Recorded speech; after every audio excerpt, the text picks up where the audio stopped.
A pregnant Puerto Rican woman arrived in Ellis Island in 1902. Her name was Isabel González. She was coming to reunite with her fiancé, and immigration officials at Ellis Island told her no. They said that because she was pregnant and unmarried, she was probably going to be on welfare. And then they classified her as an immigrant. But Isabel was educated, and she said the United States runs Puerto Rico, so therefore, I'm part of the United States. I'm an American. And she took her case all the way to the Supreme Court. You can look it up. It's Gonzalez versus Williams. The court had to figure out, were Puerto Ricans immigrants or were they citizens? And the court ruled that Puerto Ricans were neither. They were neither immigrants or citizens. They were put into the category of non-citizen nationals. Basically, property of the United States with no benefits of being U.S. citizens. But her case opened a legal gray area for Puerto Ricans. And for 13 years, Puerto Ricans were in legal limbo. That was until around World War I. During World War I, the United States needed soldiers to fight in its war when it was getting involved. And they made all Puerto Rican citizens with the Jones Act. Grenada is a tiny island that became the center of U.S. imperialism. In 1983, the U.S. said it was protecting democracy, but Ronald Reagan saw an opportunity. They called it Operation Urgent Fury, but to many, it looked like the invasion of a small Caribbean country barely the size of Detroit. Less than a decade before, Grenada just got its independence, but the country was struggling, and according to the U.S., outside influence was shaping every decision. In 1979, Maurice Bishop took power, and the U.S. saw his government as Marxist. Maurice Bishop built ties with Castro and the Cuban government, and Ronald Reagan took that personally. He labeled Grenada as part of the Soviet sphere.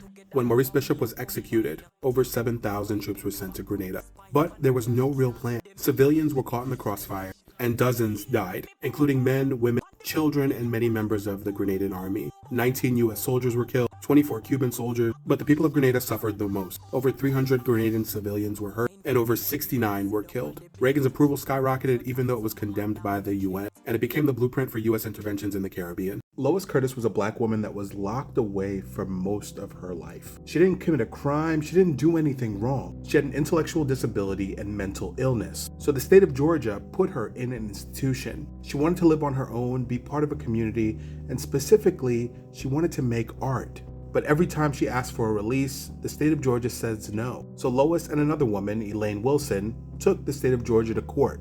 Their case made it all the way to the Supreme Court. The state of Georgia argued that community care was too expensive and too complicated. The Supreme Court had to decide whether or not keeping someone institutionalized violated the Americans with Disabilities Act. And in 1999, the Supreme Court said that it did in the case of Olmsted versus Lois Curtis. The Supreme Court said that confinement in an institution severely diminishes the everyday life activities of individuals, including family relations, social contacts, work options, economic independence, educational advancement, and cultural enrichment. After winning, her paintings were hung in the White House, and in 2011, she got to give one personally to Barack Obama. A black woman made this dress. Her name was Anne Lowe, and the world tried to erase her from history, but her work was too beautiful to ignore. She was born in Alabama, she was a granddaughter to enslaved people, and she was the daughter of a dressmaker. Her father wanted her to be something practical, not artistic, but she was able to connect her art with practicality. She went to New York Design School in 1917. She was the only black student. They tried to segregate her class, but she ended up graduating a year early, ahead of the people that they were trying to segregate her from. She later moved to Florida and caught the eye of high society there, and it took her back to New York City, and she became the designer for celebrities. In 1953, she got her biggest break. She was asked to design the wedding dress for Jacqueline Bouvier. Jacqueline Bouvier was marrying the future president, John F. Kennedy, and she would become Jackie Kennedy. A black woman from the Jim Crow South would design the most photographed dress of the 20th century. Anne Lowe didn't just design dresses. She helped formulate and design a legacy.